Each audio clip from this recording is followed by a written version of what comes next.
વડોદરા શહેરના Karelibaug VIP road વિસ્તારમાં આવેલી પેટ ડોગની દુકાનમાં ચોરીની ઘટના બની હતી.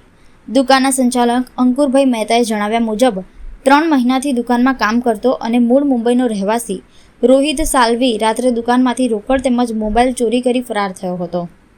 અંકુરભાઈએ જણાવ્યું કે રોહિત સાલ્વી અગાઉ પણ દુકાનમાં કામ કરી ગયો હતો. 3 મહિના પહેલાં તે ફરી આવ્યો અને કામ માંગ્યું હતું, તેથી તેને ફરી રાખવામાં આવ્યો હતો. ગઈકાલે તેને પૈસાની જરૂરિયાત જણાવી હતી, જેથી તેને માતાને જીપે દ્વારા 3000 રૂપિયા ટ્રાન્સફર કરવામાં આવ્યા હતા. પરંતુ તે બાદ રાત્રે 2:28 રોહિત સાલ્વી દુકાનમાં પ્રવેશ્યો અને કુલ 49,700 રોકડ તથા દુકાનમાં રાખેલા 2 મોબાઈલની ચોરી કરીને ફરાર થઈ ગયો હતો. સવારના સમયે અંકુરભાઈના મોબાઈલ પર સીસીટીવી સંદર્ભિત એલર્ટ આવતા તપાસ કરવામાં આવી હતી, જેમાં ચોરીની વાત સામે આવી હતી. સીસીટીવી ફૂટેજમાં દુકાનમાં કામ કરતો રોહિત સાલ્વી જ ચોરી કરતો હોવાનું સ્પષ્ટ દેખાઈ રહ્યું છે.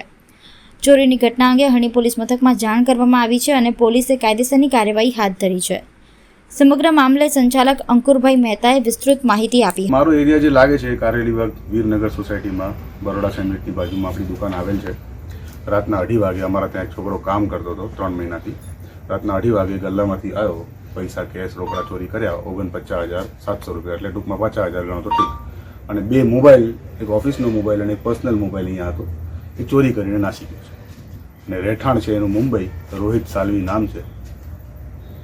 તમને કેટલી ખબર પડી? અમને રાતના 2:28 ચોરી કરીને સવારે હું ઉઠ્યો તો મારા કેમેરામાં જેવું જ કોઈ એન્ટર થાય કે કોઈ પર્સન ડિટેક્ટ થાય તો એમાં હ્યુમન ડિટેક્ટેડ એવું બતાવે. તો અમે લોકોએ જોવા માટે ખોલ્યું કે ભાઈ રાતના સવારના 5:30-6 વાગે 2:30 વાગે રાતના કોણ હ્યુમન ડિટેક્ટેડ છે. તો તાત્કાલિક મેં હ્યુમન ડિટેક્ટ કર્યું, પેલું મેઇન એન્ટ્રીમાં એની એન્ટ્રી દેખાઈને આવ્યો, અમે જોયું અને ત્યાર સુધી તે નાસી ગયેલો. ગલ્લામાંથી જેટલા પૈસા હતા બધા તમે જોઈ શકો છો રેકોર્ડિંગમાં, બધા જ પૈસા અને મોબાઈલ એને ખીચામાં નાખી. તમે આ બાબતે કઈ જગ્યાએ ફરિયાદ નોંધાવી? અમે હરની પોલીસ મથકે ફરિયાદ નોંધાવી છે. તો આગળની કાર્યવાહી હવે પોલીસ કરશે એવું અમને જણાવેલ છે. શું એ કર્મચારી દ્વારા તમને કોઈ પૈસા માંગવામાં આવે છે આગળ?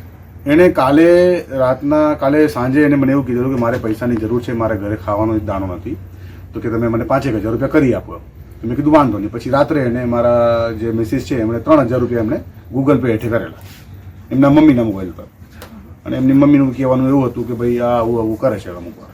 કર્મચારી કેટલા સમયથી તમારે ત્યાં ફરજ બજાવતો હતો? ઓમ 3 મહિનાથી મારા ત્યાં કન્ટિન્યુઅસ, અત્યારે 3 મહિનાથી ચાલુ કામ પર જ હતો. એના પહેલા 6 મહિના પહેલા બી 2 થી 3 મહિના મારા ત્યાં કામ કરી ગયો છે. કોઈના રેફરન્સથી તમે એને રાખવામાં આવ્યો? રેફરન્સ એટલે એક આપણો મિત્ર છે, તો એમના થ્રુ એ ભાઈ અહીંયા આવેલા કામ પર.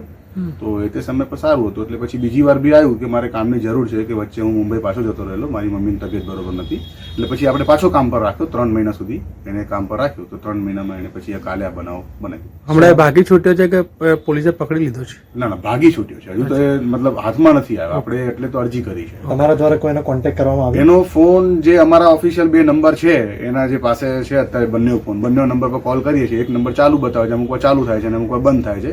જો કે પોલીસ મથકે આપણે IMEI નંબર ને બધું મેન્શન કરી દીધેલું છે અરજીમાં, એટલે પોલીસ એમનું કામ એમના રીતે પછી હવે આગળ કરશે. શું નામ આપનું? અંકુરભાઈ મહેતા.